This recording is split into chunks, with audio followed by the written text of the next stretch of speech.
Hello there. Welcome to Paranormal Experience with Kat Hobson. That's me.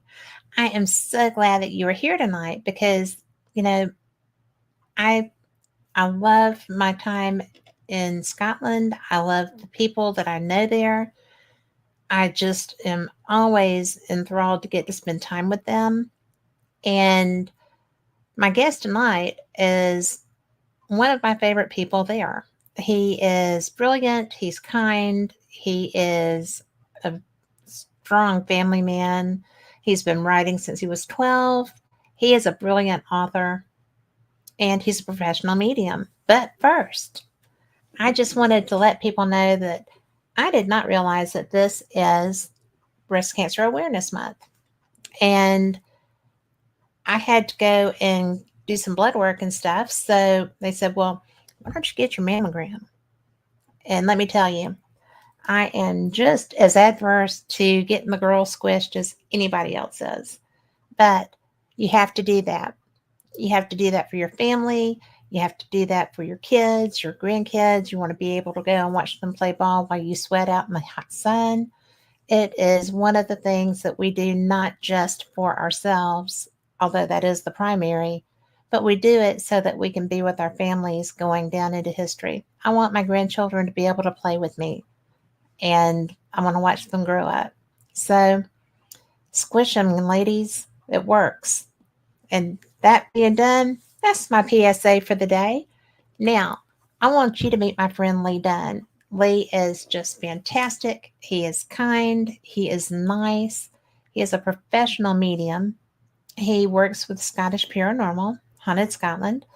And Lee, I'm so glad that you're here tonight.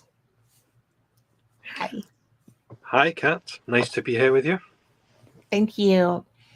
One of the things that always has struck me, and we haven't really spent that much time together, but you're so calming, you're so kind, your your your gifts are really, to me, fascinating.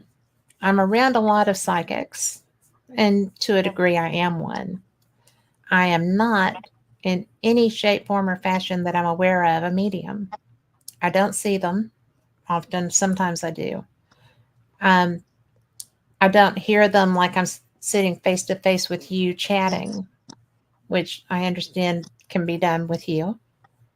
And I met a young woman by phone here in the US last year who Rick McCollum called me and said, "You've got to talk to this woman. You're not going to believe it." And, he doesn't get that fired up too often. You're his friend too. But I was just like, really? I don't know any mediums that are like that. Well, she called me and she was like, "Well, do you want a reading or you want to talk about being on the show?" I said, "Well, if you've got something for me, then I wouldn't mind having that, but I'm definitely interested in hosting you." And she just went, "Da, da, da, da, da." And all of the names that she had were not names that anyone would ever associate with me through social media. And except my dad. My dad was on social media, but just as granddad, not as Gordon, right? So it was really wicked cool. And that was my first experience with a medium like that. And she was like, "Well, that's what I am primarily. I'm psychic as well, but mediumship is my bag." I always thought those things go together. And did I say her name? Her name is Heather Besser. If you find her on Facebook, get a reading. But you know, it's really astounding what all is open to you as a medium, right? Yeah, definitely.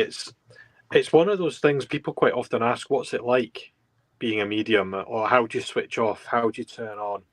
When actually, I don't really know any different because it's just been there for quite a number of years, as far back as I can remember. So I can't differentiate between what that's like and what others would perceive as normal. It's just the way things is. Okay. So, was this something you did as a child? Yeah, I think so. I'll tell you a couple of stories from when I was younger. So my first experience, my first paranormal experience, I guess you could call it, was when I was probably only about 2 years old. And I remember visiting my grandmother's house down in Leicester, which is in England. Live in Scotland now, but family is from England. And I can remember going into this cottage, and on the right hand side there was a sitting room, and I can remember an old man on what I can best describe as a hospital bed. He had an oxygen mask on, and he took it off and he smiled at me. And we then went into this kitchen. The kitchen was at the back of the house. And I can remember that. It's a core memory. It's something that I can recollect the detail of really clearly. And I told my mum and my grandmother this story a number of years ago. And they were a bit gobsmacked. They were actually, well, yes, we were there, but you were only 2 at the time. I didn't know that's how old I was. I just have a memory. Wow. You were only 2 at the time. But it turned out that we were visiting that household because the widow's husband had died. And what I'd seen in the sitting room was the apparition, or the ghost, if you like, or the spirit of that man who had since passed away. So I remember that really clearly. And then I had a whole range of different things that happened when I was younger. Seeing spirit in hospitals when I was in hospital with family members, or any visits.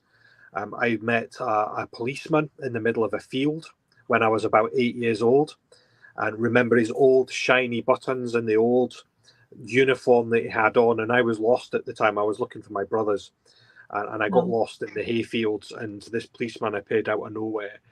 Told me that his name was George, and basically told me how to get out of the field. So I did that. Roll forward a number of years, tell my parents about this when I'm a teenager, and it turns out that I had a very distant relative called George who was in the police going back into the 1950s and the early 1960s. So had that been the spirit of George in the family? I don't know, but yeah, lots of experiences like that, which when I think back were probably the starting points to the mediumship that I now do. So yeah, I could tell you stories like that all day long. I could listen to stories like that all day long, Lee. This is something, I guess, because I've had just enough of a taste of it, right? I get precognition a lot. I do know, right? But I don't see. And if I do see, it's generally in shadow. It's something that it's scary to me a little bit to try to open that up, because I feel like I could if I wanted to. But you didn't really have a choice. It just came to you. It did. It came to me, and I actually avoided alleged haunted locations throughout my teen years because I was scared of it. And Yes. back then, nobody was there to help mentor me or explain what I was experiencing. I knew I was experiencing something, but it was quite scary at the time. So I avoided those locations. It is. Because I consciously try not to, because I don't want to see people in their death state. And when we were in Scotland, some of those deaths were so horrific. I knew I didn't want to see those. Okay. I didn't want to see, blood and gore and headless and, in pieces. I mean, I've always been afraid that somebody was going to show me that. And that is a hard and fast rule. If I go into a location, I'm like, I don't want to see a death state. Yeah. You can talk to me. You can talk to me. I don't want to see a death state. And one of the things that you were very active when you were a child, because you started writing also at 6. Yeah. And do you feel like maybe the mediumship, the awareness helps with the creativity? Yeah, absolutely. And I remember Christmas, I was probably only about maybe 11 years old, something like that. I was given my first typewriter, like an old typewriter, clicky keys and Yes. movable parts and all of that kind of stuff. And I think for me, it was just a way of expressing things that I was experiencing. So for some, they would perhaps express through art, some through music. For me, it was the written word, and trying to explore stories.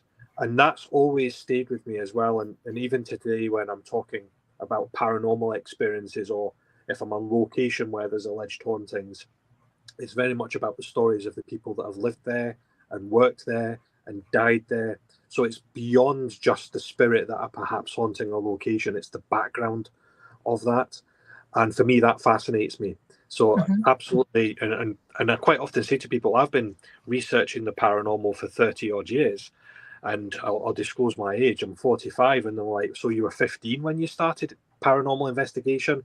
Well, maybe not investigating specifically, but research for sure, because I'm experienced on all these things, and I'm going to the library, or I'm trying to research as best as I could.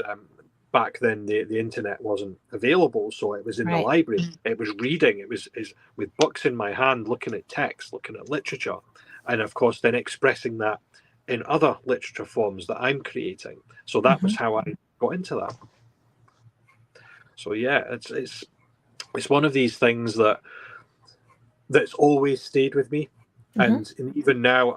So I can talk a bit more about this later if you want. So I'm writing a new book now, which I call the Codex Spiritum, which is a directory of mediumship and paranormal research and investigation. And I could quite easily create that and put it online and have a searchable database or a library online. But actually, I want to write that as a book. I want that to be a physical thing that you can actually hold. You can flick through the pages. You can look up the index, because that's really important for me. Because that index is huge.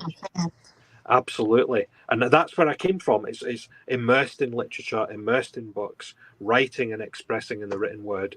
So why would I want to change that? That's just who I am as a person. Well, and I like that. I like to have a tangible, I'm a reader. So that to me is the only way to go. I mean, it's not the only way to go. I know that other mediums, look at us here, right? But I am a reader. I've been a reader my whole life, and I got in trouble because I read so much. It was just like, you should be asleep. You're supposed to be napping. You should be doing this. Why are you still up? I got in trouble a lot for reading. But I like writing too. I'm just about through. And Rick McCullum, if you're listening to this, shut up. But I have been working on a book for 3 years. I've been working on 3 books for 3 years. And I finally, because I keep sticking stuff in my Google Drive. And so I was going through there, purging photos or whatever.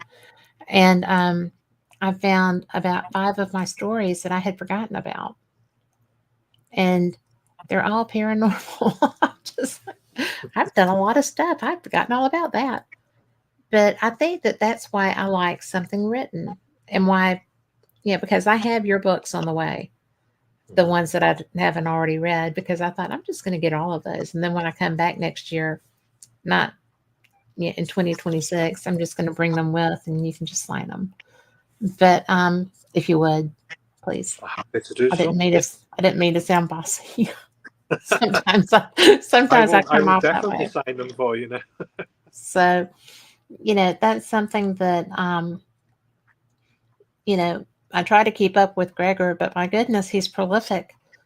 And it's just, y'all are such a good group of humans to hang out with. Yeah. Yeah. And Greg is the same. Ryan is the same. Yes.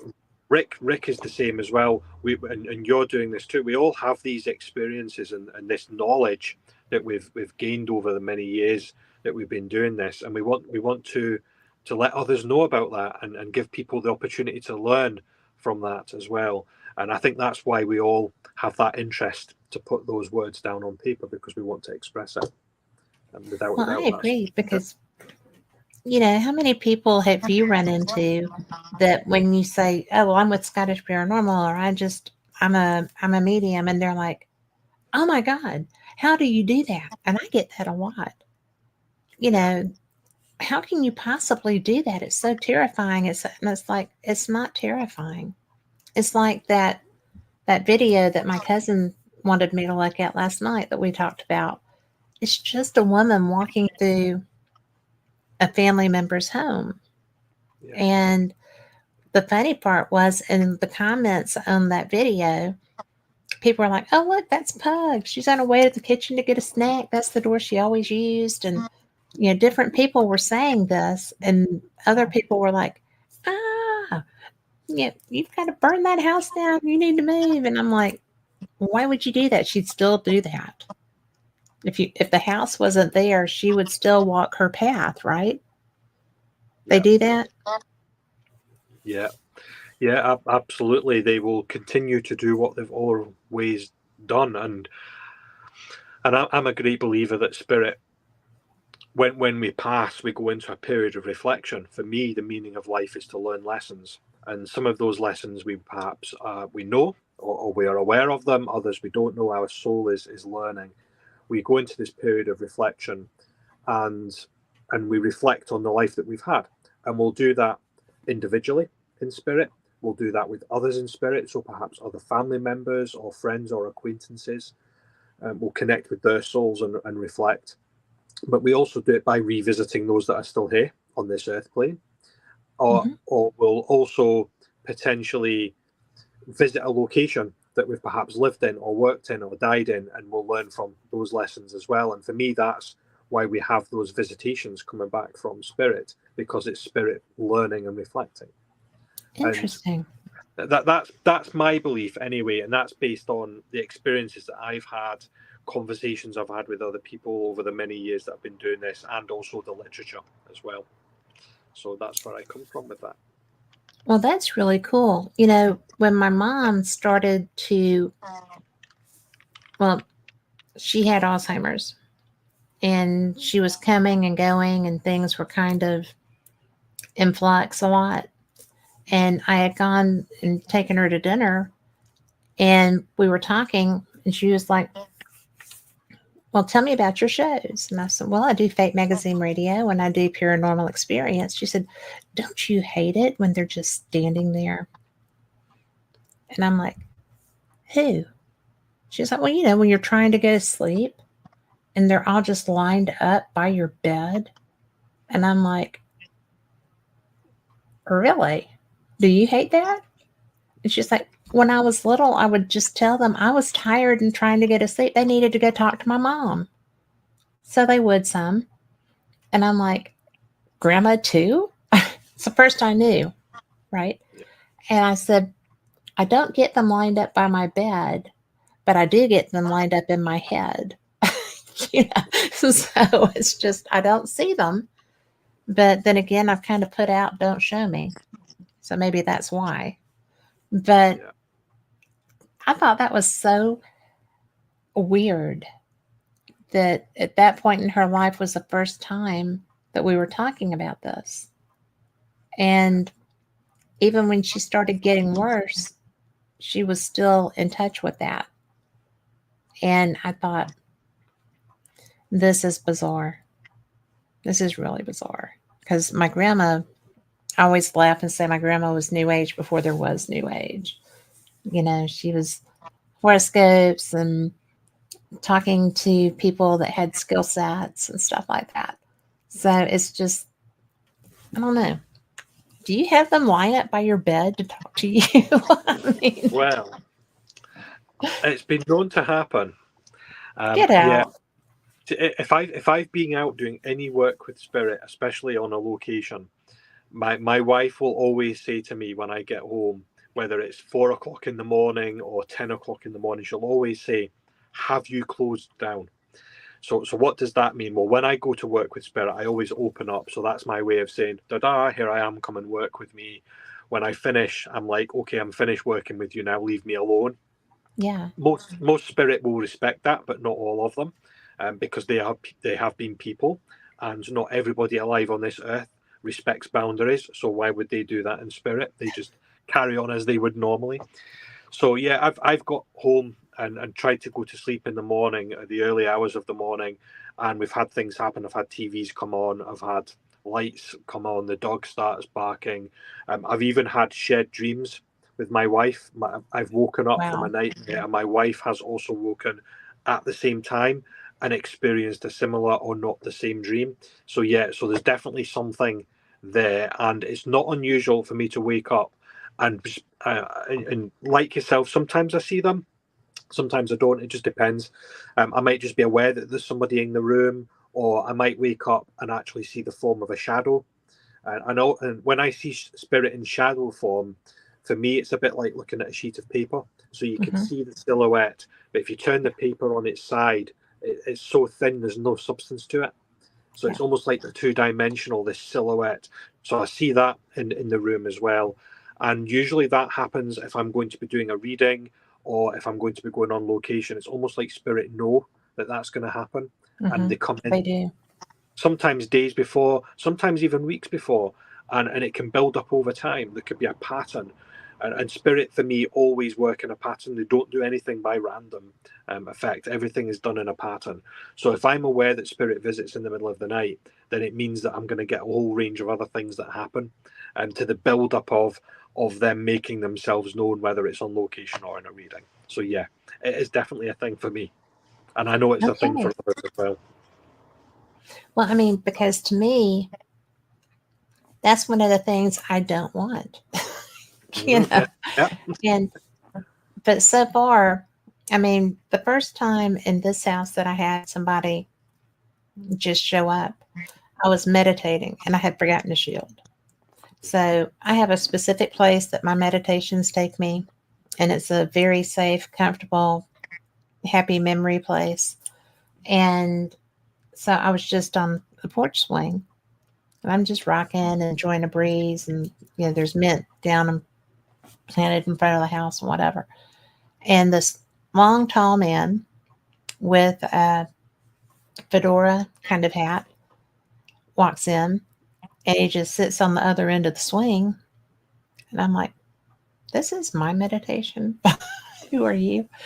And so, but he wasn't intrusive. He wasn't bothersome. I just was like, well, this is new, but okay. I don't know you. And then I started thinking, I do know you. This is the man whose house the front porch I go to belonged to. It was my aunt's dad, who was my childhood hero. And he died when I was in eighth grade. And it was wow, the most devastating thing to lose him because he was fabulous. And so I'm sitting there and I'm like, well, I'm fixing to wrap this up. I've got to get back to doing things. But I'm so glad that you came to sit with me. And, I was talking to one of my mentors later, and she was like, oh, that was the shadow man. And this, I was like, no, it really was not. I promise. Because I didn't even put Uncle Steve there in my head. I mean, I'm just sitting on a swing on somebody's front porch, smelling the mint and, contemplating. So, but that was my first time to have somebody intrude like that, because usually I do guard pretty well. And yeah. I don't know what it would be like to be you and have so many. And I guess my mom had so many, you know, but she Yeah, was talking about when she was a child, them doing that. yeah, yeah. It's like I say. I think for me, I don't really know any different. In fact, I would probably actually feel like something was missing from my life Yeah, if it stopped. And occasionally it does stop as well. really. If I'm particularly busy or with life and family or preoccupied, it's almost like it goes quiet. Or there's periods where it goes quiet. It can happen if I'm sick or feeling unwell. If my Yeah. energy is low, it's almost like spirit doesn't have enough energy themselves to manifest, or they just back off completely because they recognize that I'm not in a great place to receive them. It doesn't completely stop, but it does. It can go quiet for days or a couple of weeks, and then it builds up again, and some things come in, and it happens unexpectedly. You're in that meditation there, Kat, and you didn't expect to have that encounter. And that's what happens as well. And I always say this, 9 times out of 10, I'll go into a location or I'll be in a place and I'll say, is the spirit there? And I might see something or experiencing something. It's actually when I least expect it, when I'm moving between rooms or when I'm not actively calling out. And it's exactly the same way in receiving information from spirit. If they provide information, sometimes I hear them, sometimes it's just a precognizance. I'll just know, I'm just aware, or a sentience. And I always say to people, it's a bit like lasagna or garlic bread or spaghetti bolognese. You weren't thinking about Italian food a few minutes ago, but now you are, because I planted that in your head. Yeah. So when your brain is thinking about certain things and then something happens, well, perhaps that's your brain that's just giving you that. But when something sudden and random comes in that you didn't expect, then for me, that's likely to be an encounter with spirit, as you encountered it in your meditation. It was very comforting to me, because it was somebody, it was somebody that belonged in that swing. So, because we spent many days, many afternoons swinging together. And, one of the things that I find interesting is that was before I set my rule. Because after that, I was like, I got to have rules. I can't have just anybody doing this. And they don't always show me. But a lot of times there's a physical manifestation, especially if I'm on an investigation. Do you have that happen? Like something happens that lets you know someone is there without seeing them? Or do you just generally see them? Yeah. So I'm a great believer in spirit guides, whether it's a universal guide, whether it's the universe itself, whether it's a family member or a loved one. And I used to do this thing. I don't do it quite so much now, but I used to do this thing when I was going on a location. So I would be driving from A to B, and I would quite often say, as I'm opening up, if spirit's with me, if my guides are with me, show me a yellow car. So a yellow vehicle. I want to see a yellow vehicle. It doesn't have to be a car. It could be a truck or a van or some other kind of vehicle. I say, show me a yellow vehicle. And when I see that, I will know that you're with me. And usually I would. And yellow vehicles in Scotland are not that frequent. They are there, but you don't see them frequently. Or you didn't back when I did this anyway, perhaps more frequently now. Right. But I would see that. So I would look for those signs. And then when I'm in location, I would ask spirit to give me certain signs and symbols. A lot of the things that I experience are signs and symbols that I can associate into messages. And I've worked for a number of years in that way. One of the tells, in fact, I've got 2 tells. There's one that I experience and one that other people see me doing, and I don't realize I'm doing it. I go cold on the back of my neck. So if you imagine like dry ice on the back of your neck, so it's not wet, it's just cold. When I feel that, I know that spirit is coming around me, and I know that spirit is manifesting to do something, whether it's to let themselves be seen or heard, or whether physically going to interact. But my friends and those that know me well will also see me fidget. So I don't know why I do this. It's like my hands go a bit like this, and they'll say, you're picking something up. And I haven't even said anything, but they'll just know by my face or by me doing this that something's happening. So there's little tells and little things like this that I do consciously and subconsciously when spirit connects. I do the fidget thing. Oh, do you? Right, that's interesting. I do. And it's almost like an anxious fidget. It's like, I don't know. It just is. But the strangest thing I've had happen was doing a investigation, and I told there was a soul collector kind of ghost at this site, and all of the other spirits there were just like, oh, no, we can't do anything. And I was just like, you can do something because you're human spirits, and so is that. And the only thing that has any dominion over you is God. So if you want to leave this structure, you can leave. And they were all like, oh. And then they were like, well, okay, and whatever person that was, I mean, I got rushed. Like my hair blew back, everything did. And it was funny because we were filming, and I had a gentleman sitting on either side of me, and they were gone. And I'm like, you just left me? Really? You left me?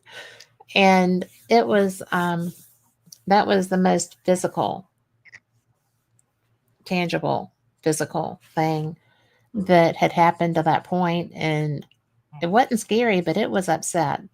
And it was not really a cold wind, it was just wind. And it felt kind of like a breath, but it was just like, it reminded me when I saw the movie years later, in Harry Potter, when the Dementor goes through him, when, is it the Dementor or is it the Dark Lord? But anyway, when that goes through Harry Potter, and it's just like, that kind of thing. And I was just like, glad my big, strong men stood right there with me through the end. I still razz them when I see them about that. But, but they were taken aback I was taken aback by that. I did not expect, I knew it was getting upset because I was telling them they could go. But for that to happen surprised me. Kind of cool, but kind of surprising. Oh, they do like a surprise.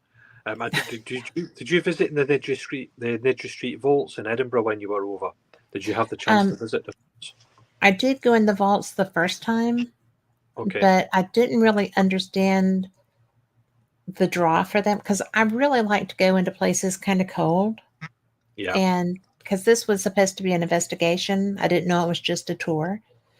And so I didn't know very much going down there. And I got more in the actual living environment than I did in the underground. The vaults, yeah. The reason why I'd asked that, I quite often tell this story. The story, it wasn't that long ago. Can't remember exactly how long, maybe a few years ago now. Occasionally I scream on location when spirit takes me by surprise, or if I see a spider, but that's a conversation. Spiders are a given. Yeah. God help them if there's a snake. Oh, I'm yeah, out. definitely. Demonic entities any day, spiders no. Yes. But yeah, but I was at the Niddry Street vaults, and we had there was a large group of people there. It was a public event. There were probably about 20 people. And there was one young lady, I would say maybe 20 years old thereabouts, and she was supposed to come with her friend, but her friend never turned up, so she was by herself. And I always like people to have a good experience on location, whether anything paranormal happens or not.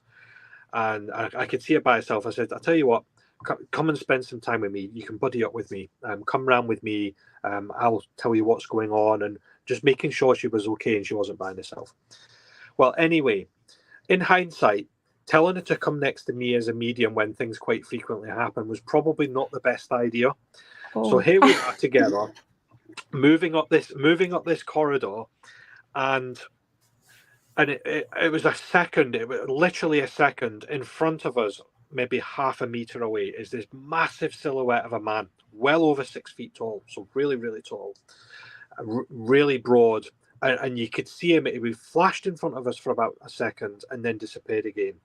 Now, at that point, I was a bit taken aback because I didn't expect it. And I'm like, oh, but I didn't scream at that point. But she did. And she grabbed my arm. She saw him, and it was a male. She saw him at exactly the same time I saw him. She grabbed my arm and she screamed.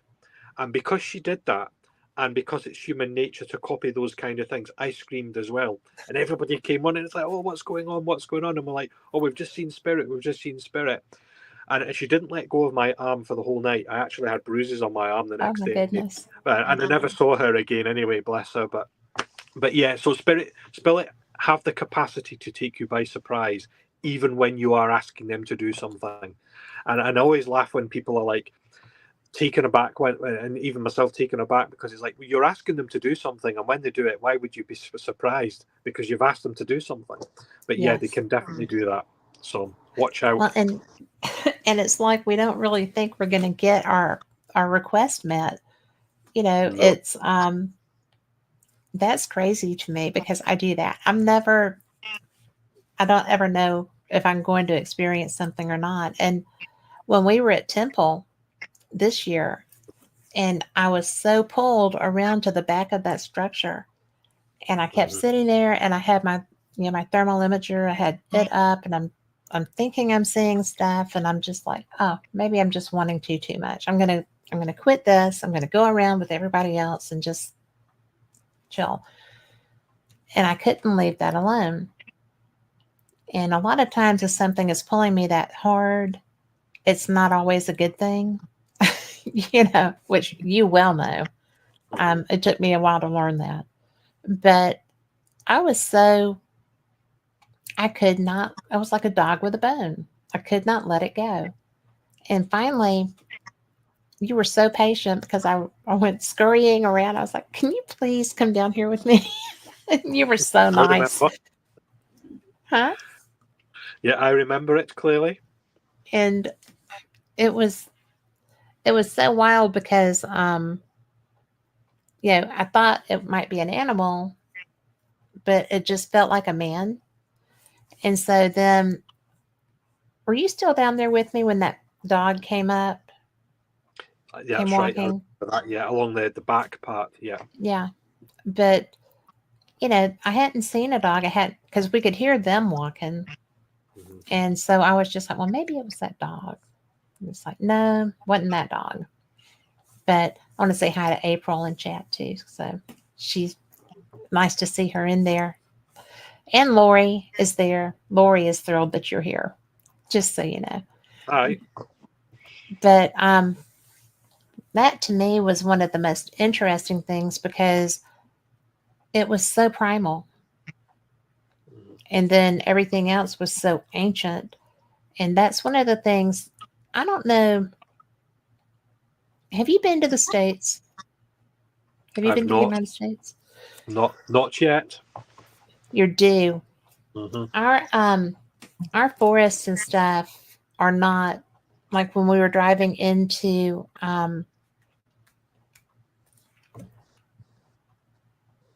good Lord, the one that's Mingus, which by the way, I found a Mingus Creek here that's spelled Mingus.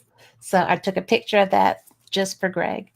But and for everyone listening, if you've seen it in a sign or something, you're going to say Menzies, but it's Mingus when you're there. The forest, as you're driving through there, it is primeval. It is ancient. The needles on the trees are like huge in length. And I was going through some of my video from that the other day, and I thought, oh, look how beautiful that is. But when you're in an outdoor environment, or are you often in forests and stuff when you're out? Because I feel like there's a lot in your forest areas, in your natural places. Yeah, absolutely. And it happens all the time. Even if we're in a castle or in another building or another location, there's always something connecting to the land, whether it's ley lines, the energy of the land, something that's happened on the land, buildings that have been there before the 14th century castle, something even older. And not that unusual to get connections to do with the Romans and potentially even going further back to Pictish times. So absolutely, the land itself, the woodlands, the forests, lots of energy, lots of things going on there, and just as active as the buildings themselves. I would think so. And there is Rick McCollum in chat. Hello, Rick. But I think that it's so much fun because, like I said, we don't have anything that old. April says, let me read this.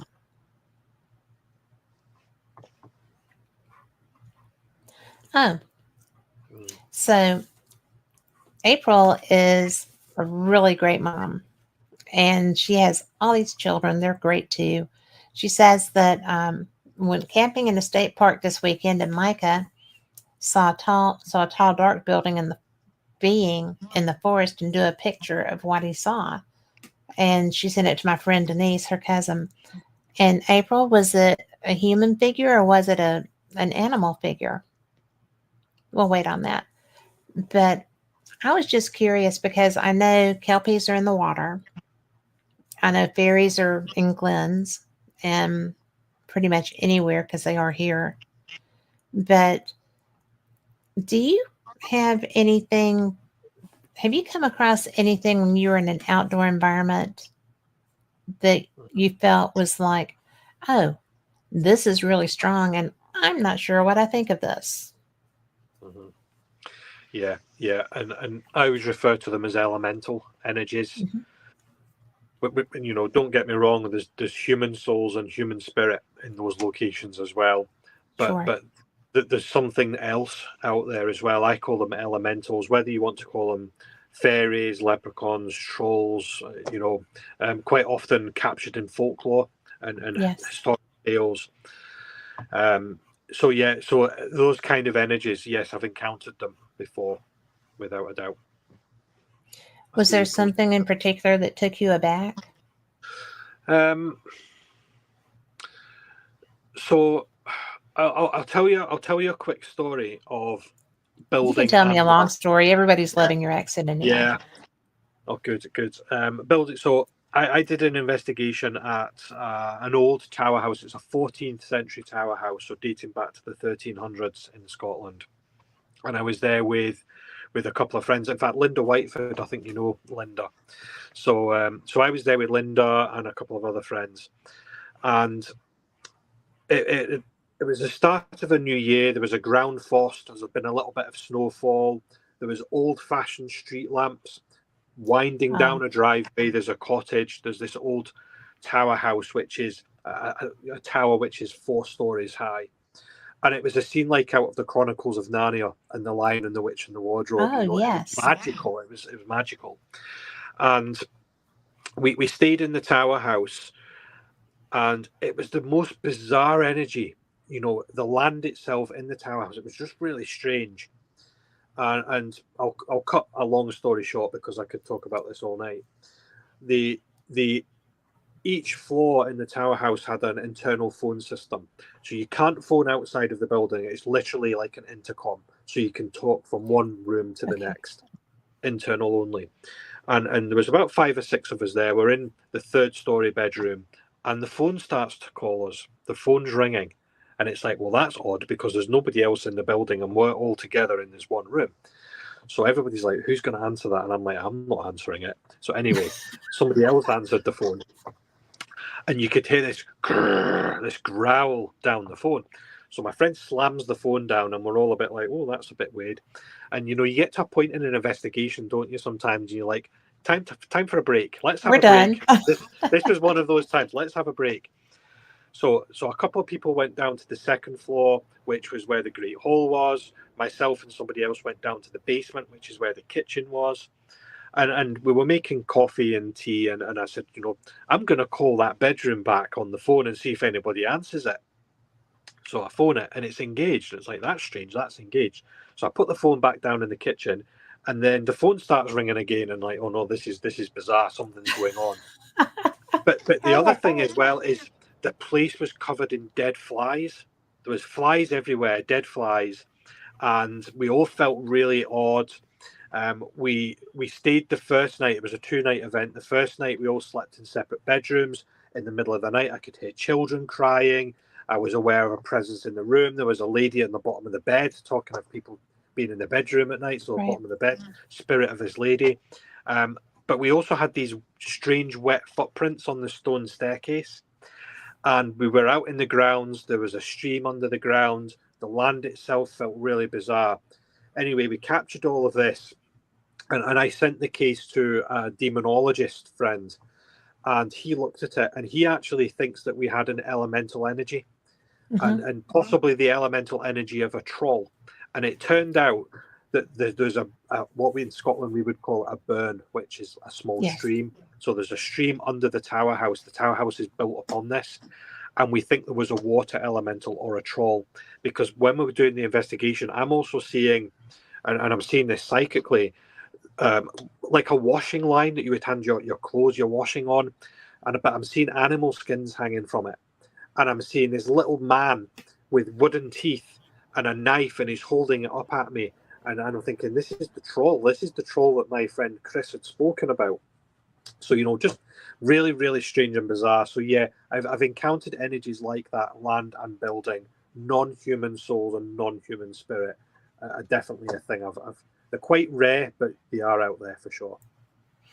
Well, I'll tell you, relevant to kelpies and trolls and fairies that are, you know, elemental spirits and stuff.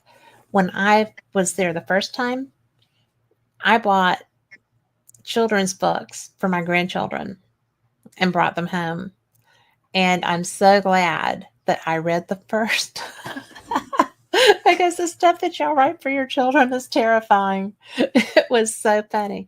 One of them was on kelpies, and I knew the history of kelpies, but I didn't think that a children's book would be full descriptions of what kelpies do. And so they're sitting in my dresser in one of the sideboard cabinets, because I'm like, no, I can't read these to these children. So maybe when they're teenagers, you know, but I was just, you know, the trolls featured largely in one of them, but I just thought, these are not children's books. I guess they are children's books there, but no wonder you're all full of, you know, whimsy and mystical things. You have to learn that to protect yourselves. So yeah, definitely. And you know, I always say to people as well, even if you've investigated or been to a location many times before, there's always the opportunity to encounter something new that you haven't encountered before. You have to be prepared for that. You know, Greg always laughs at me because he's like, that's so far. Y'all don't have a way to go that far. I'm like, trains, but you have to find trains that stop where you want to. Yeah, you have to go where the trains are or the buses. But I sent him a thing and said, how do I get to Orkney? So is that how you say that? Orkney? Yeah. But I was like, how do I get there? And I know that poor Greg Stewart, every time he sees a message coming through from me, goes, oi, no, what is she wanting to go do now? But your country's so beautiful, and you have so much cool stuff to go and investigate, and you have so many legends, and you have so much rich history. Do you, when you go to a battlefield, do you see the battle? Yeah, I've had that before. Not necessarily seeing it happen, but being aware of something that's happened there. So perhaps I'll see things associated with a battle. So I might hear noises or screams, the shouts. So you can imagine the amount of noise you would have had on a battlefield, and you know, not battlefields with musket and gunpowder, battlefields with axe and sword. And I have seen apparitions on battlefields, but only split seconds. I haven't seen full formed apparitions on a battlefield. But sometimes it's, you know, you can just stand in there. It's just the energy of the place. You can feel it. There's a place near where I live called Sheriff Muir, and it's up in the hills. And I quite frequently go there with the dog. We'll go for walks and things. And there was a new area that I'd never been to before. And I'm walking around and I'm seeing that stuff. I'm seeing things like blood. I'm hearing noises. I'm aware of a man following me in spirit. And I'm there with my wife. And my wife, she doesn't want to know about this stuff. And I'm like, there's a man following us. I can hear men talking. And she's like, da, da, da, da, da. I don't want to hear about it. She doesn't like that sort of stuff. And anyway, it turned out there'd been a battle at this particular piece of land, and I didn't know that. So I'm getting this stuff, and you'd mentioned earlier, Kat, that you like to go into locations cold without actually knowing any of the history, and I'm exactly the same, because I think if the more you know about a location, the more preconceived ideas you have of the things you might encounter. I prefer to go in and know nothing about it and just experience it for the way that I experience it. And that was a classic example, going into a battlefield and experiencing something that I didn't expect because I didn't know it was a battlefield. I had unexpected stuff happen at Culloden, and it hurt. I was like, I've seen it. I'm done. Thank you very much. But it was, I had 2 experiences while I was over there this time. One of them was at the Writers Museum, and the other was at Culloden, where I felt physical injury. And I don't do that as a rule. But we were the first ones to investigate the Writers Museum, so that maybe somebody had been waiting for an opportunity to share. That's all I could figure. Yeah. And then at Culloden, I had no idea that I was going to have an experience like that.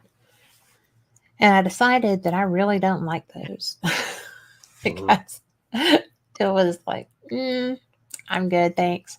Do you ever have physical manifestations of injury? You do? Yeah. Occasionally that can get placed on. Like yourself, I have my boundaries and I have my things. When I'm opening up, I'll say, this is what I want to experience. This is not what I want to experience. And most spirit will respect that.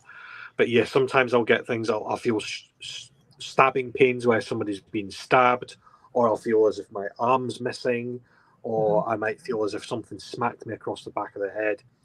Luckily, most of the time, I'm just aware of it as an injury. So it's like, oh, my arm's missing. I don't feel the physical pain that soul would have experienced. But sometimes I do.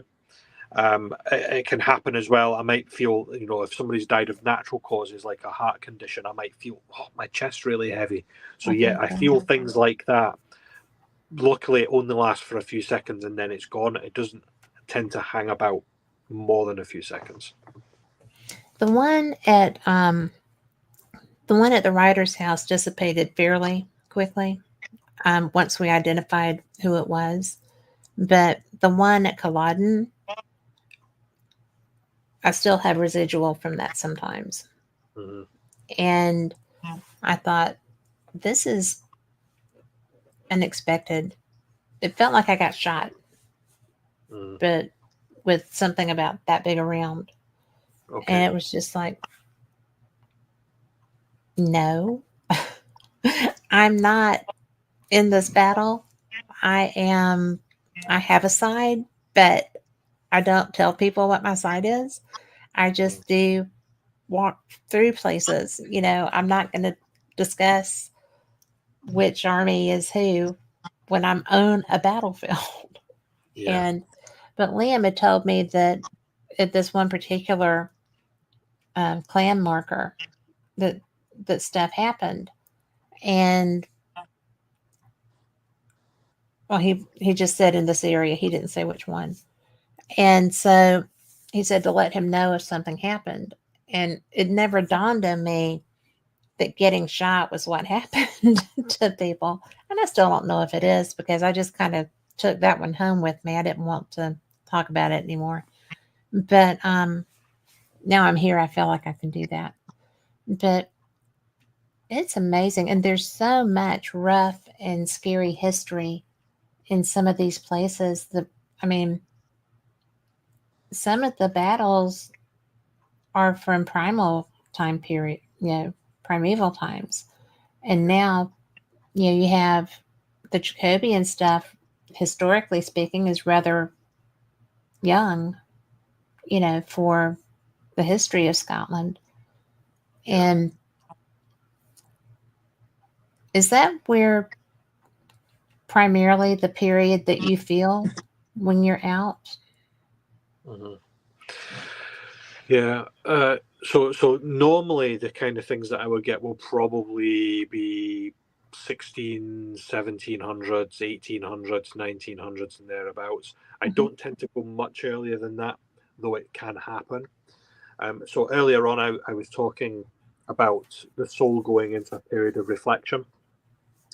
So for the vast majority of souls, I think that you would reflect on the life that you've had. Some it would happen really quickly, maybe 50 years, 100 years, perhaps a couple of 100 years.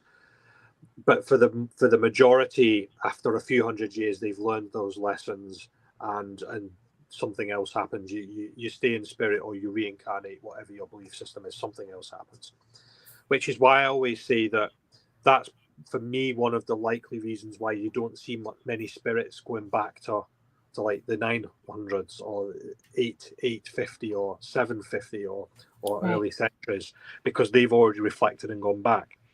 So that's from a spiritual perspective.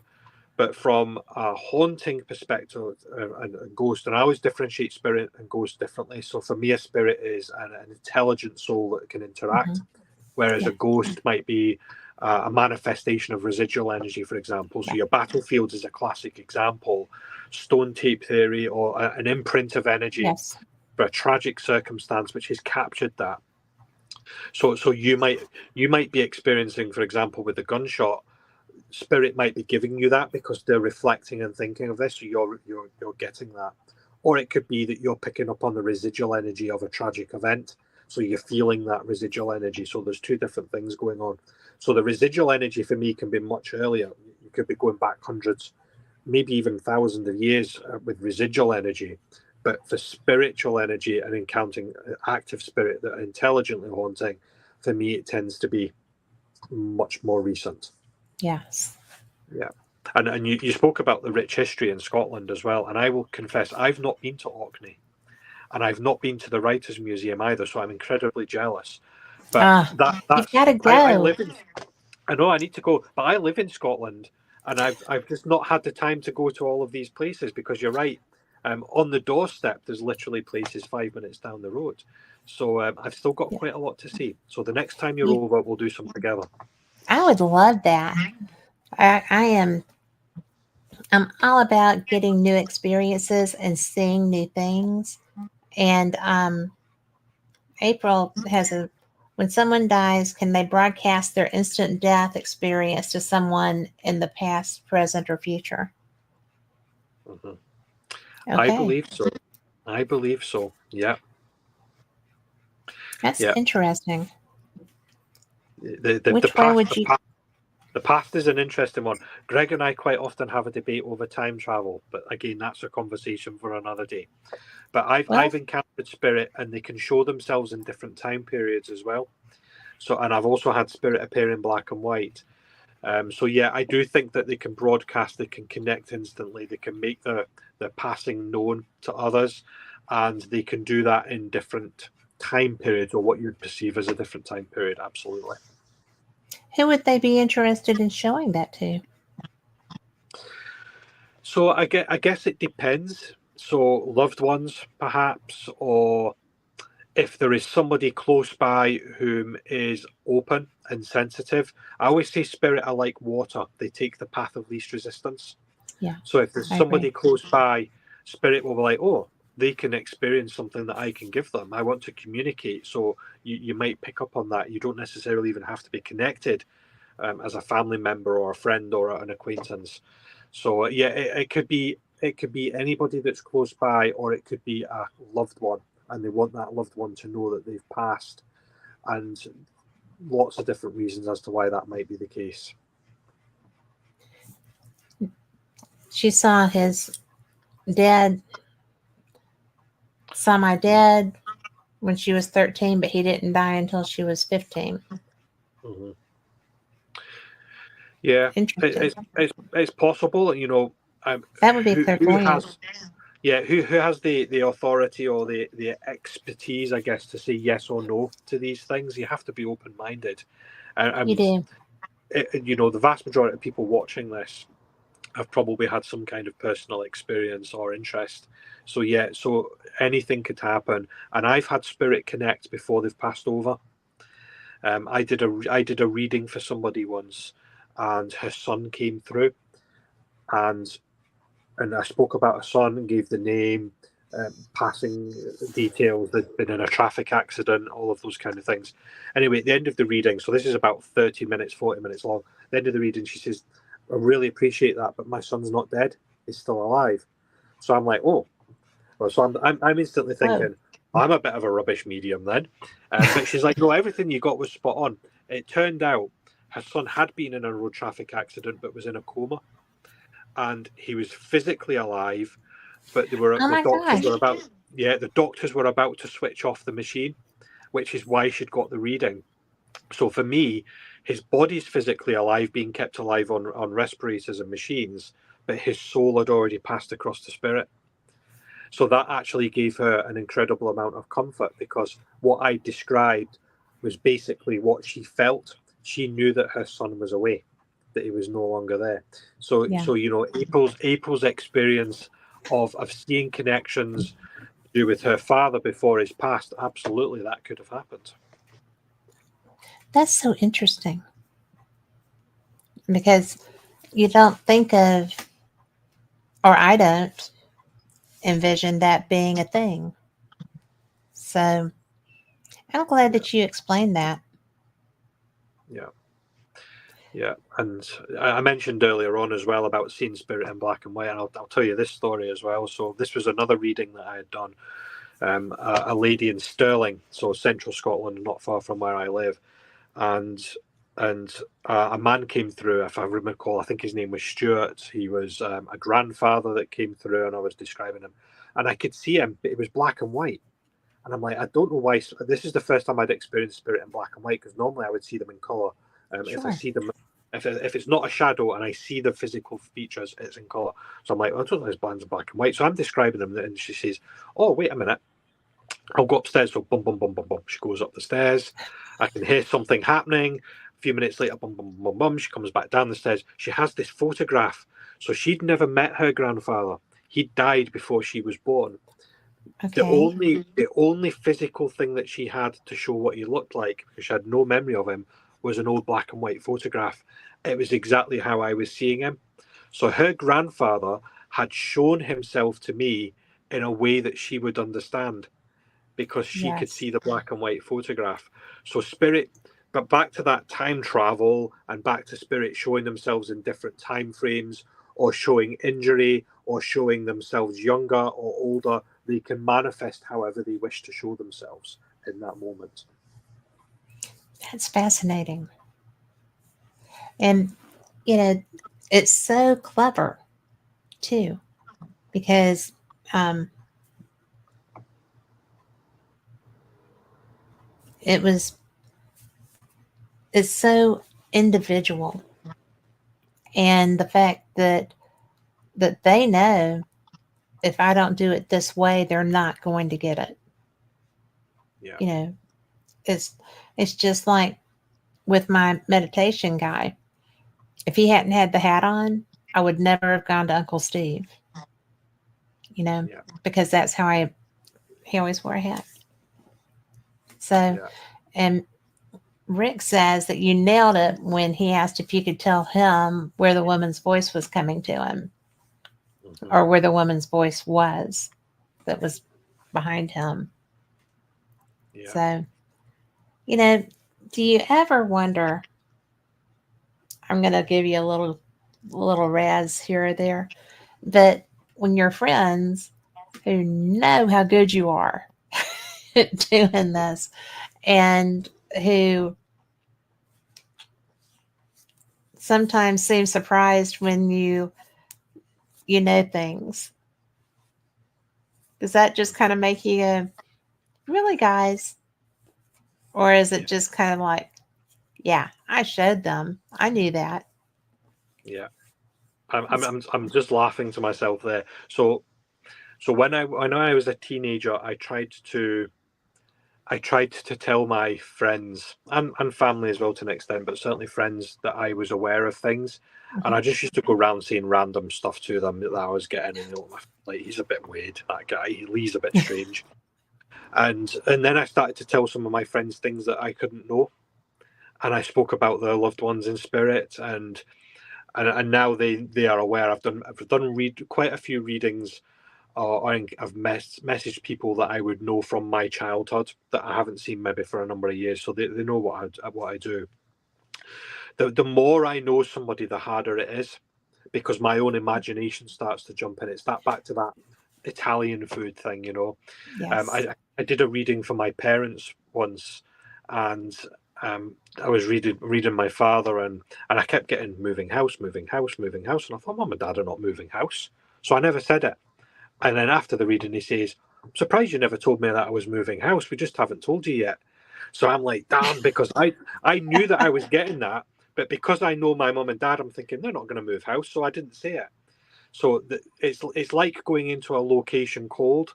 It's easier to read somebody when you don't know anything about them, because you don't second guess the information you're getting. You can just how it is. You can just out with it.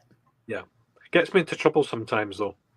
Yeah, if I'm in the supermarket and I start doing the fidget thing with my hands, and my wife's like, what's up with you? And I'm like, I want to tell that young lady on the checkout that she's pregnant. Apparently that's not the sort of thing that you can do. She's like, don't you dare say anything, don't you dare. And she walks away from me. But yeah, I've got into trouble with that, because you don't know how somebody's going to take the information. Most people are open to it, but not everybody. So you have to be careful with that. Well, you do. And,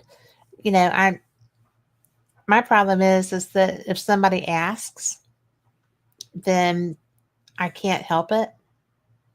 And it's so funny because I will not, like, randomly, I won't just read somebody. Again, no death states, there are rules, you can't do this. But if somebody comes up and asks me something, and I'm just like, why would you ask me that? Especially because I don't tell anybody, right? I don't bill myself or anything. And so it drives me crazy. That's when the fidgets start. And I'm just like, why would you ask me this? Well, and I had one girl say, because I really need to know. And I was just like, no, you really don't. No, don't ask me. And it really is, it's weird because you almost are compelled to answer that. And do you get that compulsion? Yeah, and that's the bit that gets me into trouble sometimes. I'll just know that I want to say something. I was on the subway in Glasgow a couple of years ago, and there was a man. You know what it can be like on a subway. Sometimes you're packed in, and there's a man quite close to me, and I knew that his father was in spirit, and I just had this overwhelming urge. I just needed to say, "Your dad's with you, and he just wants you to know that he's okay." And that was it. And I thought, mouth closed, keep my mouth closed. And anyway, a couple of subway stops later, I'm about to get off the subway, and I thought, I'm just going to say this. I'm going to be brave and say it, but I'm going to do it as I'm getting While I'm getting off. Yeah. And I said to him, I said, oh, by the way, your dad's with you. I can't remember what the name was now. And I mentioned the name, and I said, he wants you to know that he's with you and he's fine. Anyway, I get off the train, and I turn just as the doors are sliding shut, and I could see the man standing like looking at me like this. So yeah, there was another story with the police, but I won't go into that one as well. But yeah, Oh my! So, unless you want to, because I did say that I'm happy to talk about anything. I so want to. Yeah, I do so want to. That. Yeah. Oh, my light's just gone off. It's gone a bit dark. But yeah, so yeah, and you're absolutely right. People come up to me all the time, people that I know, and strangers as well, and they'll ask me to tell them things. And I think sometimes people want to know because they want to know something, but sometimes they actually want to validate something they're already thinking. Yeah. But you have to be careful, because you don't always get what you ask for. And I always That's make that true. clear to people. You know, a classic example, one of the top questions somebody might ask me is, am I going to move house, or am I getting a new home or a new car or a new job?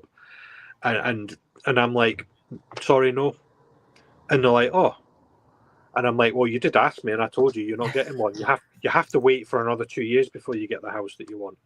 And they're like, oh, right, okay then. And they get a bit annoyed because that's not the answer they wanted. They wanted me to say, yeah, you get a new house next month. Well, actually, no, you're not. I can only tell you what spirit gives me. Or I might actually say, actually, I don't know the answer to that. And, you know, that's the thing as well, because I'm only human as well. I do not know the answer to every question that somebody poses to me.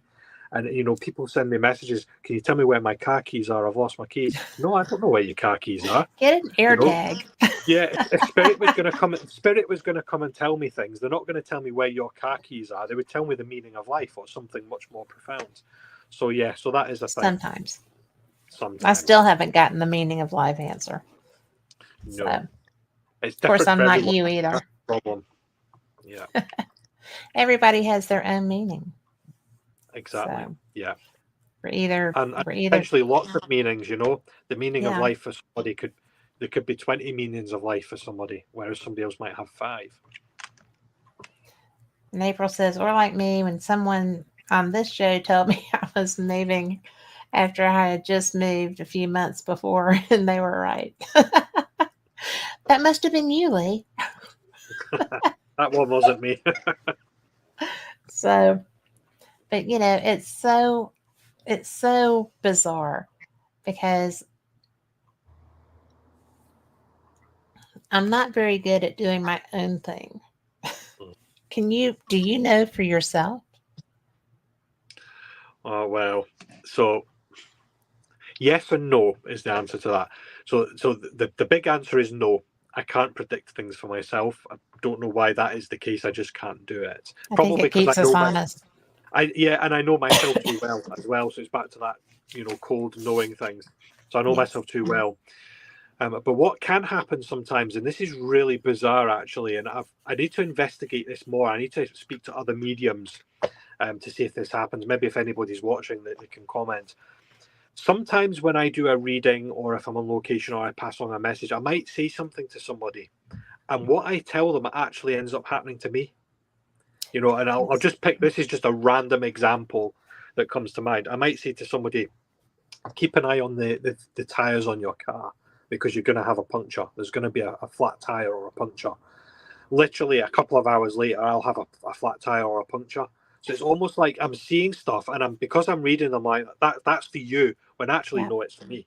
So that happens occasionally as well, which can be a little bit, I'm not quite sure if I like this sort of thing. Well, the good thing is that you don't know it's for you when you're doing it. So exactly, yeah. You know, that's just kind of the balance, maybe.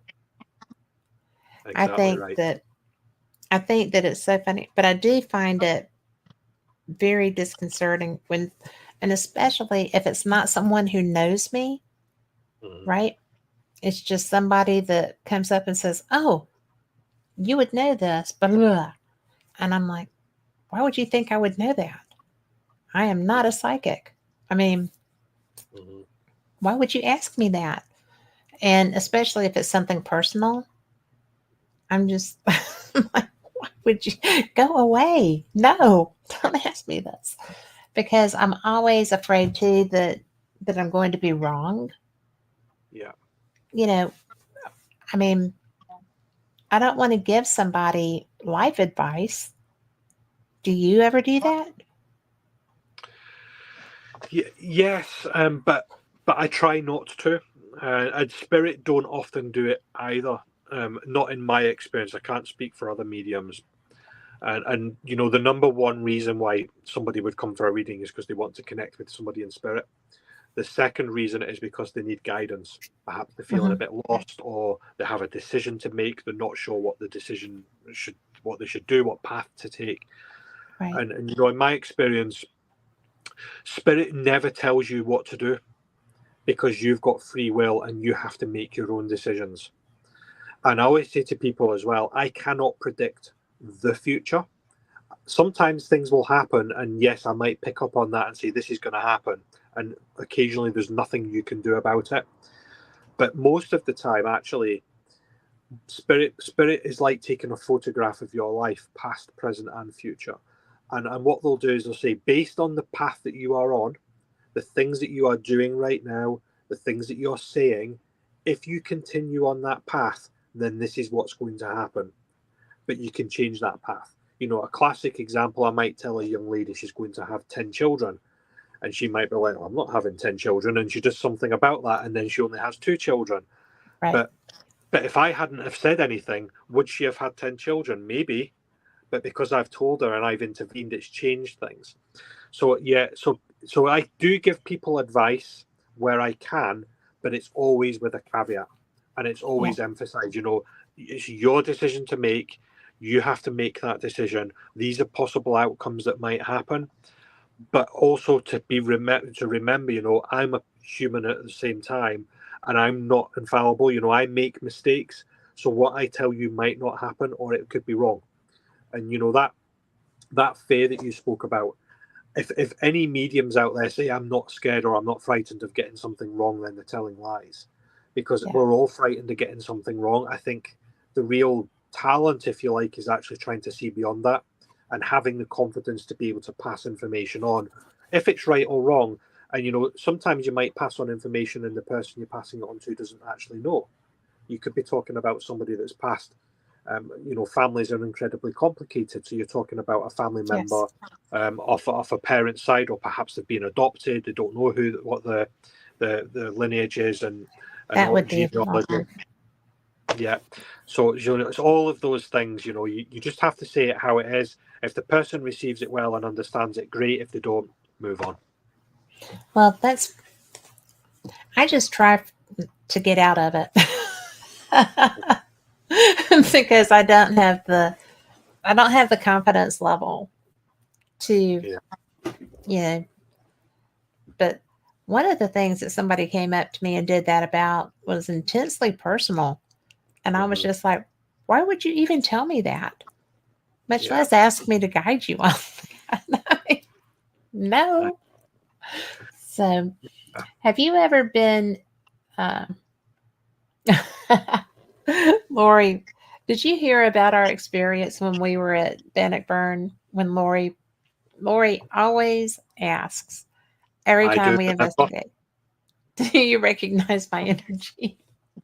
It was like, oh yeah, you killed me. So, so she was like, don't ask if spirit recognizes your energy.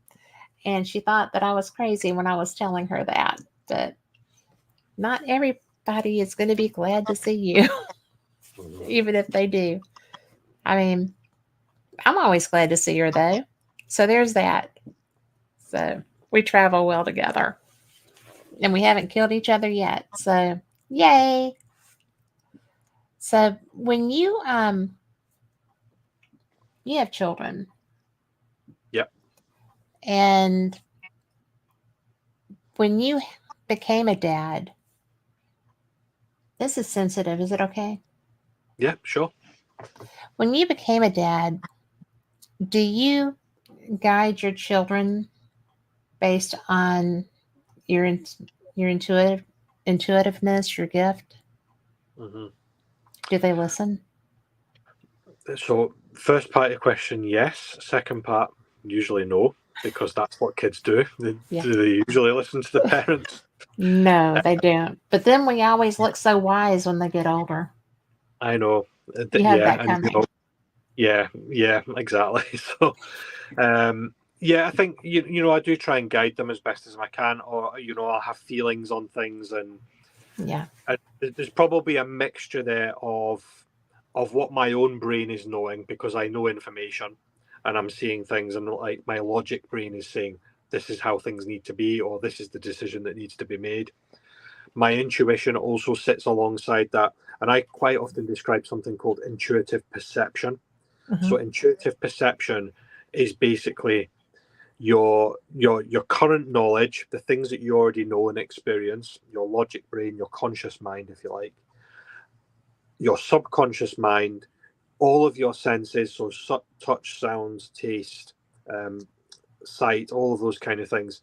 And also that elusive sixth sense. So just knowing something or being aware, the gut feeling or gut instinct. When you package all of that together, that's what I call intuitive perception. So it's making an informed decision. And you don't have to be a medium to do that. And I believe that everybody can do it. You know, I do. if everybody at some point in their life will just act on a gut feeling about something. It's that intuition that guides us. That's part of being human. I guess the difference with the medium, and for me occasionally, because I don't always get it right, is that I'm probably more aware of my intuition and I try to put my logic brain aside. So it's that whole head and heart argument. You know, sometimes your head says one thing, your heart or your instinct or your intuition, whatever you want to call it, tells you another thing. It's like, which one do you go with? I would probably be more inclined to go with my intuition rather than what my head always tells me. I would agree with that, because sometimes it's just, if you're too invested in a situation, it's going to be hard to go with your intuition. But that's usually probably when you most need to. And we have another question from April. Do you believe some things are a possible future, but others are set in stone? Yes, I do. Yeah. So the ones that are set in stone, that's what I call an anchor. So I believe that there are fixed points in time within our lifetime where certain things will happen, and they will happen for a reason. What that reason is, you know, it can be any number of things, but there are just some things that you can't escape. You know, I could talk to you about all different sorts of spiritual theories all night long. I quite often talk about something called a spiritual convergence.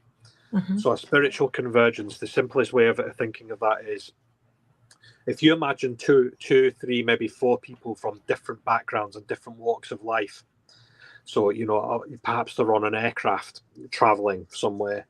That aircraft then crash lands. You know, everybody's alive, so let's go with that situation. But they're now isolated, so they're perhaps in a remote area. They're having to survive. That's a convergence, because what you actually find there is you've got different individuals from different backgrounds that would normally have came together are actually now together and sharing a life experience. And that life experience, you know, you're encountering somebody for a reason. That's what I call an anchor. So some things will just happen for a reason, and there's nothing you can do about that. You can't predict it necessarily. It will just happen. But other things you can make decisions on. There will be things that you can control because you're actively making a decision. So if you don't know that you're going to be on the aircraft and it's going to crash, then you can't really say, I'm going to make a decision to go on it or not.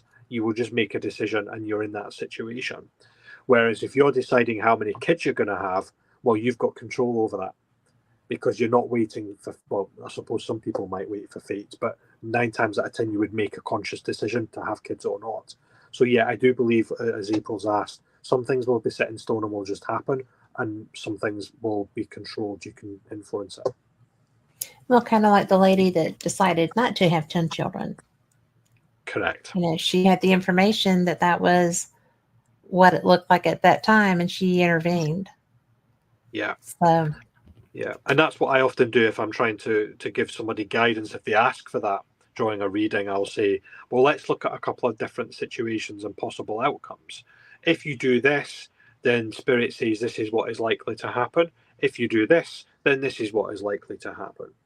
But usually there's actually a third choice, because people are trying to use their logic brain to make a decision. It's like, do I do this or do I do that? It's like, which of those two things should I do? Actually, sometimes the best thing is to do nothing. Leave it for a certain period of time. I always say, you know, you have to put a fixed time on it. Don't leave it forever, otherwise you'll be stuck forever. But give yourself maybe a month or 6 months. I'd say by the end of those 6 months, I will make a decision. And 9 times out of 10, by the time you get to the 6 months, your intuition's already telling you what you need to do. So you'll know straight away which of those two things to do. But 6 months ago, you perhaps didn't. So you have to allow your intuition to build up over time. Well, I'm the world's worst about, if I don't want to do whatever it is that my intuition is saying, I will put it off indefinitely. If it's going to be difficult, or if it's something that I'm intimidated by, which I know shocks a lot of people, that I do have, things that intimidate me. But it's so change is frightening, and making a sea change is very frightening. When someone comes to you, first of all, when people come to you, can you read anyone? Everyone? Most people, yes. There are occasions where I can't read somebody, and it may be the energy just doesn't connect, or it's not quite right. It's what I call human Wi-Fi. So being able to read somebody, it's you have to have an established connection, but sometimes the connection just doesn't happen. Perhaps the person is really closed off, so you're trying your best to give them information, and it's just like they're just not receiving it. So that doesn't happen. Or it could be that somebody's particularly vulnerable or going through a very emotional time, and for whatever reason spirit doesn't want you to speak to them. Or there's occasionally I'll get like a hand that's waved in front of my face. If you imagine that kind of movement, when I see that, that's my sign from spirit that I need to close my mouth and shut up.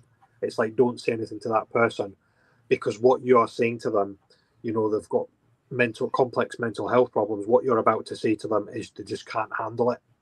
So not everybody is ready to receive information, so it won't happen, it won't connect. So that is a thing. But 9 times out of 10 I can actually pass on a message of some description. I can get something for somebody.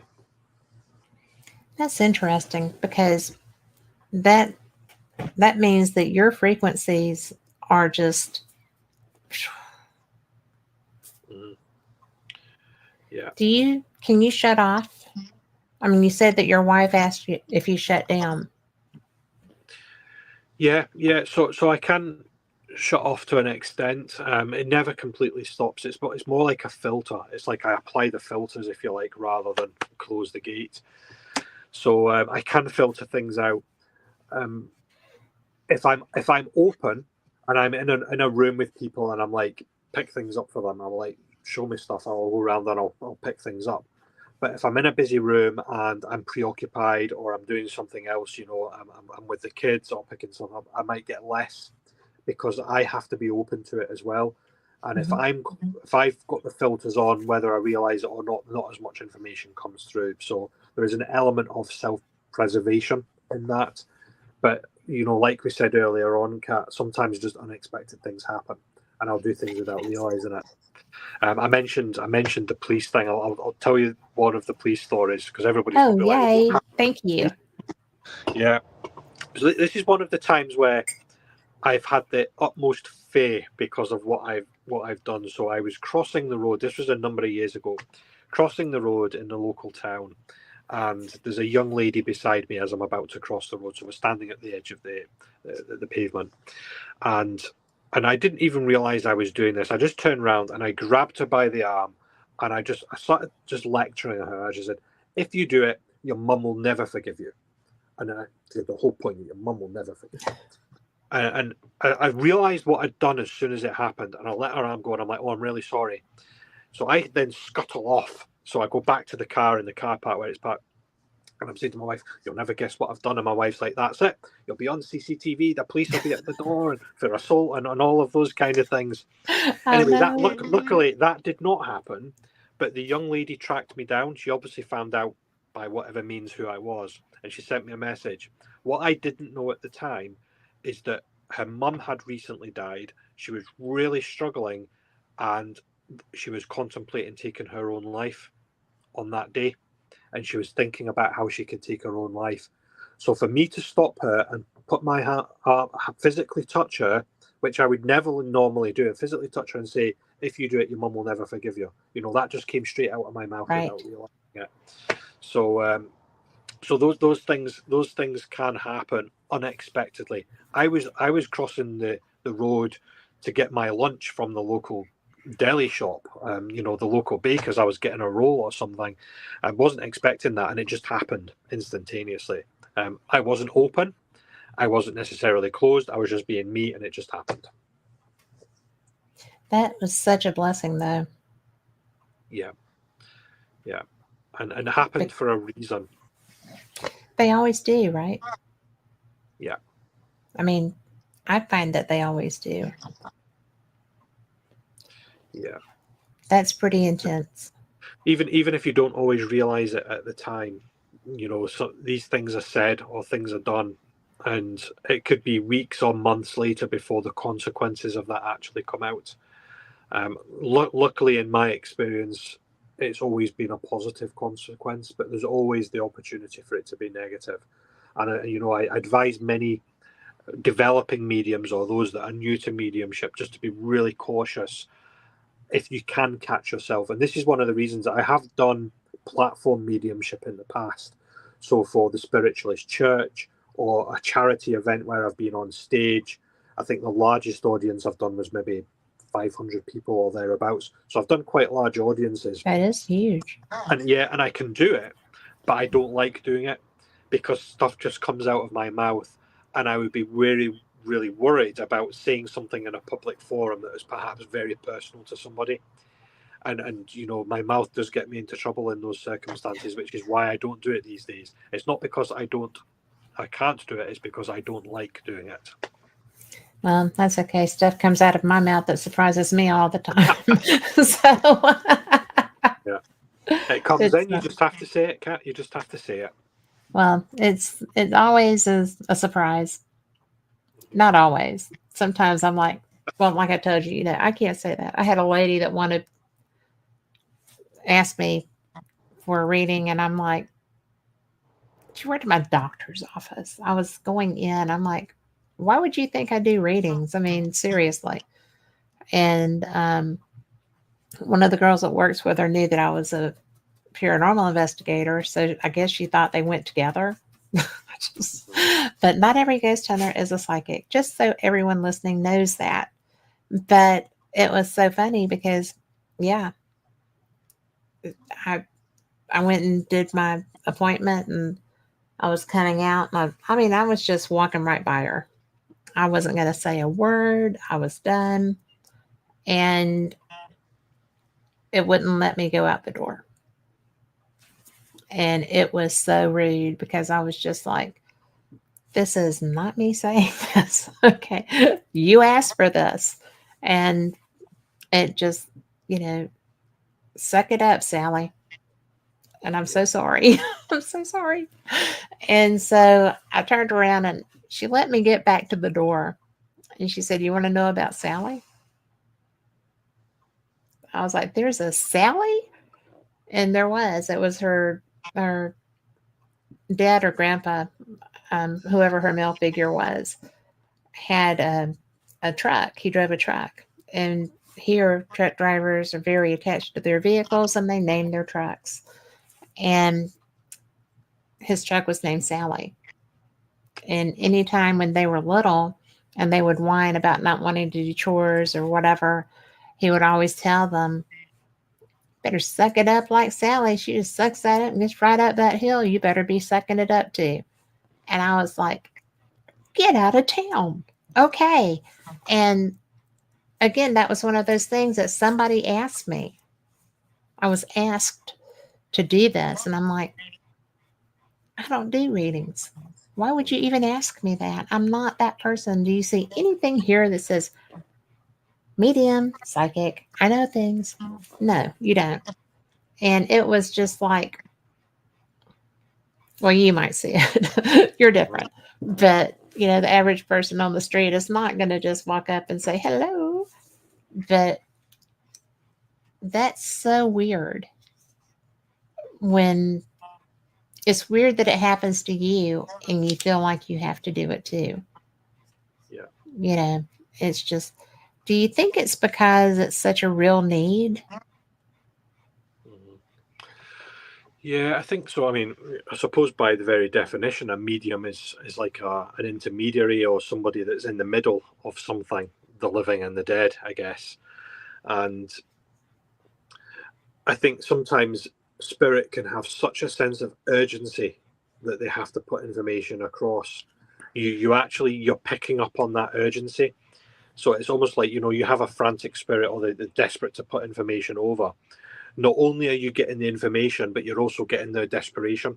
So it's like you're getting both of those things. It's like a double whammy. And that's why you feel that need to pass it on. So it's not my need to pass the information on. I'm picking up spirit's need to pass the information on. I'm just being the mirror for it, and doing that. So yeah, and I think that's why sometimes you get information, and it happens. I get information, I'm like, oh, well, that's quite nice, but I'll just walk on. And then other times I'll get information, I'm like, no, I have to just say this. I need to pass this on because it's becoming so overwhelming. I actually did it at there was a psychic show in the local city, Stirling, near where I live, and it was another medium that was on the platform. He was doing it was a stage show. I like to go to these things as well. Maybe I'll get a message. Who knows? Right. But I'm standing, in the background, and there's a group of women in front of me, and the medium's doing his messaging, and he was brilliant, spot on the messaging. But he didn't come to the people in front of me. But because I'm standing right next to them, I know that there's a man in spirit next to them. And I know that he's the husband of one of the women. I know that he's the father of one of them. And, I knew the connections. And I could see how he was dressed. And he's basically waving at me like this. And he's going like this. He's like, so I know he's desperate to speak to them. But he can't get into the medium up on the stage because the medium's got a queue of people trying to speak to him. So this guy's like, oh, I've got no chance of speaking to him. Oh, wait a minute, there's a medium there. I'll speak to him. It's that path of least resistance thing. So I'm getting this, and I'm like, my God, and I'm like, with the people next to me, I'm like, I'm desperate to pass a message on to those people. And I'm like, just do it. And I'm like, I can't do that. It's somebody else's show. Anyway, I did wait until the end of the show, and everybody's departing and leaving, and I thought, I'm just going to go up to him, and I felt really awkward, and I'm going on, and I'm like, excuse me, I just want to speak to you for a minute, and I'm a medium, and I just want to say, and it all just came blurting out, and they're all like, thank you so much, we really needed that. Oh my gosh. We've got a lot of stuff going on in the family. This man had passed over. We really needed it. That's why we came across. We were so disappointed not to get the message from the medium. So not only am I getting the desperation from spirit, that human Wi-Fi, I'm picking up on the desperation of the group of women to get the message. The energy's just connected, and I was right in the middle of it, and that just happened. That's so neat. Yeah. That is so neat. When you did the event with the 500 people, was that like just a gallery reading where it was just luck of whoever got their reading? Yeah.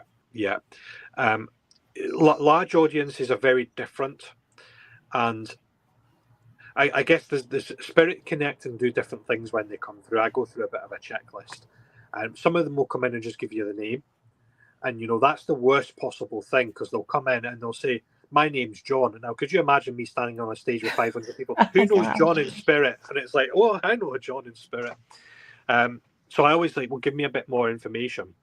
Even direct me. Am I in that part of the room? Am I in the upper gallery? Am I in the bottom gallery? Am I on the left? Am I on the right? Am I looking for a male? Am I looking for a male? Sometimes I might give them more information. So they might say, my name is John, and I'm looking for Samantha, and she's sitting over in that area of the room. So, you're looking for multiple instances of information to try and narrow that down. They don't always give that. And what can also happen, and this can be frustrating for a medium, is you're getting this information, and people they come along to these things because they want to get a message. But when you actually point your finger at Samantha, she freezes. She's like, oh, it's like, oh, I'm like a rabbit caught in the headlights. Right. And, or you'll say something and they're like, no, I don't get that. And actually you're giving them information they don't understand. And afterwards they'll come up to you and say, I've just spoken to my mum on the phone and you were spot on. But at the time they didn't understand the messaging. So, there's a whole range of mixed things going on in those kind of situations. Wow. I have been in large galleries, and I never get selected to get a message, which is really funny to me. But especially when I know the medium who's out there, but it's something that you can feel the need. You can feel the people who are like on the edge of their seats. Lori and I met at an investigation that had a gallery reading with Chip Coffey, for example. Oh, yeah. And, because he's like, who wants a reading? And, I put my hand up, and he looked at me. He said, this has never happened to me before. He was like, but Spirit is saying not yet. And I was like, well,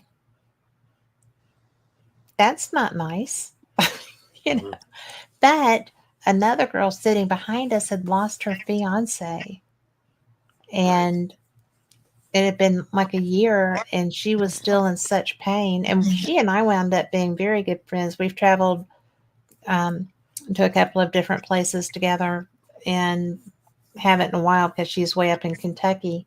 But it was so bizarre because that was exactly who Chip Coffey was there for, because that spirit needed to get that message to that young woman's heart, because both of them were in so much pain. Yeah. And so I understood the not yet. So as I'm leaving the next day to go home, he's sitting outside, smoking a cigarette with his friend, and I'm carrying luggage and a ball gown over my shoulder and, heading for the car. And I stopped because his friend is my friend. I stopped to say bye. And he looked at me and was like, "Don't you do a radio show?" I said, "I do. I like it." And he said, "Well, you should probably be getting ready to be on television." And I'm like, "I'm not going to be on television." 2 years later, I'm on television. And I was just like, I would never in 10 million years have expected that to happen. Yeah. So it was different, but not yet. It's a good answer sometimes. Yeah, and it can be as blunt and as simple as that as well. I remember many, many years ago now, we're talking 25, maybe even 30 years ago. When you were a mere child. Yes, when I was a mere child and innocent and all of those kind of things. I went to a white witch and had a reading. And this is way before social media and, in the internet. And she used normal playing cards to do a reading. And she told me a load of stuff, and I'm like, at the time, I'm like, oh, all right, okay, whatever. Open to it because I was experiencing things, but, okay, we'll just see what happens. But the vast majority of things that she told me all those years ago have came true. And she told me at the time, when I sat down, she looked at me, she looked at her cards, and then she put her cards down and she went, "You can do what I can do." I'm like, "Can I?"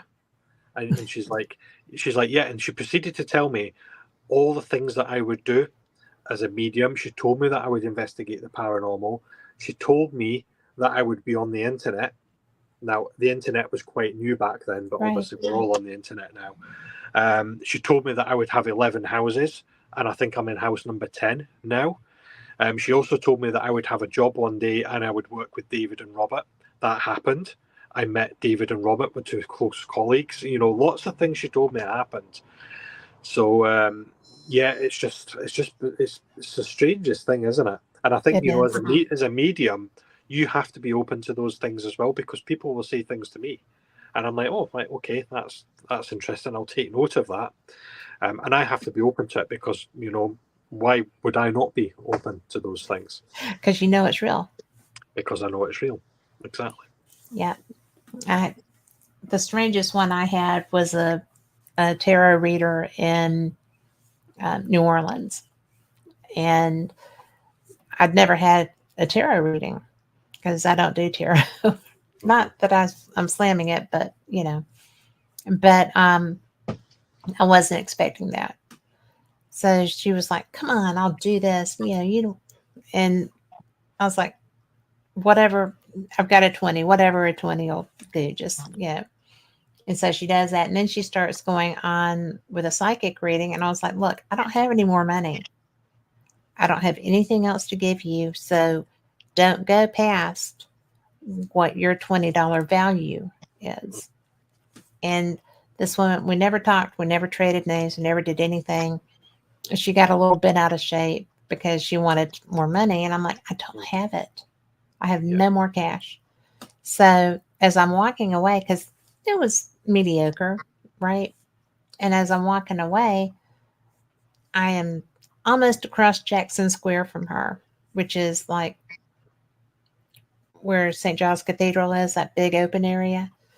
And so I heard my name. And I turned around and I looked at her and I was like, I heard you. And she didn't get my name. We didn't get each other's name. Yeah. And so I walked back over there. I was confrontational for me. I walked over there. I was like, did you want something? And she just looked at me. She said, well, I don't know what you're talking about. I said, if you're going to use my name, you need to let me know why. I don't mind answering questions, but don't be directing things to me. And I just turned around and I walked off because she was feisty at that moment. And how she knew my name was her skill. So I was just like, because New Orleans is full of voodoo and negativity sometimes. And I was just like, no, we are not doing anything negative about me. But that was kind of freaky. Oh, have we lost Lee? Can we get him back? Maybe he'll call right back in. In the meantime, we have got here some comments from April. She says that she is honestly freaked out when things happen that she knew beforehand, especially deaths. And I'm going to tell you that we have him coming back. I get freaked out by that too, April. There you are. You're going to have to hang on tighter, man. I know, that was bizarre. Spirit just came in as that cut off. I've now got the spirit of a man called Frank that's just came in here, and that was totally unexpected. So that was a bit bizarre. So I don't know who Frank is, but hello, Frank. He wouldn't be an uncle of mine, would he? All I know is that there's a man called Frank here, and he's basically saying, see Frank say. So. Hi, Frank. Is this somebody you know? Well, I have a great uncle named Frank, and I was just talking about him the other day. So he had a farm, and he used to take us out on tractor hay rides. Oh, there you go. So, is that him? It could possibly be him, but I can't guarantee it or say for certain. All I know is that a man came in and said, see Frank says hi. And that's the message. Okay. So there we go. Did you see what he looked like? I can't tell you what he looks like, but I can tell you that he feels quite big because I feel as if I'm getting crowded in. So he's quite a big guy. Is he trying to get on camera? He's kind of crushing me off a little bit as he's coming through here. Well. Yeah. Well, if that is my uncle, hello. Yeah. Did he used to wear a hat? Because I feel as I've got some sort of hat on. Like a ball cap and... Yeah, I feel like I want to take it off and just sort of wipe my brow. So yeah, because he was a farmer. Right. So, and that's why he had the tractor and the big wagon to pull us in. I always thought that was the coolest thing ever. And I actually, because the road that he lived on was named Frank Doss Road. And so when I was talking to one of my daughter lives out in that area. And so I was at one of my grandson's baseball games, and one of the dads is part of that family unit, I think. So he was like, were you out here? I was like, I was. And, my dad's uncle lived on Frank Doss Road. He was Frank. And some of my best memories were him pulling us around in a hayride. So maybe that's him. Maybe, yeah. I mean, the only other thing that I can add, and this is, just one of these instances where it's so bizarre, I'll just say it anyway. Are you aware of, did he used to make his own rope? Are you aware? Because I feel like I've got lots of thread, and I'm making some sort of rope with it. It would not surprise me, because if that's him, he had, including him, either 12 or 13 siblings in that family. Right. And each of them had a trade. My granddad and my grandmother each had large families like that. And each child on each side had a trade. We had masons, we had electricians, we had, one had a lumber yard, one made brick. Yeah. And that's how they built each other's houses. They all worked together to build their houses. Electricians, plumbing, all of that. So they were both from very large families. Yeah. And he was very cool. His son, which was my dad's cousin, also Frank, was somebody that was a lot of fun to be around. Yeah. So they were a prolific family. Yeah. It's certainly a character, put it this way. Yes. Well, I hope that's him. I hope that's who I think it is, because it's just funny. And it could be because I was just speaking of him this week. Yeah. And that happens as well. You speak about them and they'll come forward. Yeah. That certainly happens. But I will take it. Yeah. Oh, well, that was an expected bonus. Well, I'm sorry that he was kind of barreling over you. If he is he gone? He's still here, but he's just in the background. I would say he's quietly in the background, but he's not being quiet. I can't hear what he's saying, but I know that there's stuff that's coming. It's like he's trying to give things. He's trying to sing as well, but not doing a particularly good job of it. Well, if he is related to me, you got to know he's feisty. That apple didn't fall far from a tree. Yeah. But, I have had just the best time with you. You're going to have to let me know if he lets you know that he's related to me. I will do. So. Well, if he decides to stand over me in the middle of the night and give me any more information, I will certainly pass it on to you. Well, you'll have to tell him that he has certain hours. Yeah. But Tom McNicholas says our background is making him dizzy. That's funny. If he pays attention, he might see a critter in the background too. But I am so fortunate to have you as someone I count as friend. Thank you for that. Yeah. And thank you for giving me free reign with conversation topics, because I just find you so fascinating. Yeah. And I appreciate that. Yeah. It's been wonderful to talk to you. I think so too. I've just enjoyed you so much. And so you are the real Lee Dunn? What is your, I'm trying to pull it off the top of my head. Lee Dunn Official. Yes, Lee Dunn Official. Yeah. .com.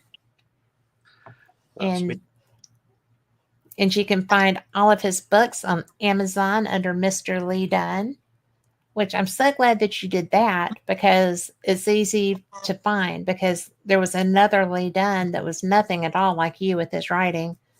And so I just kept perusing until I found all of them. And I think that you're such a versatile writer.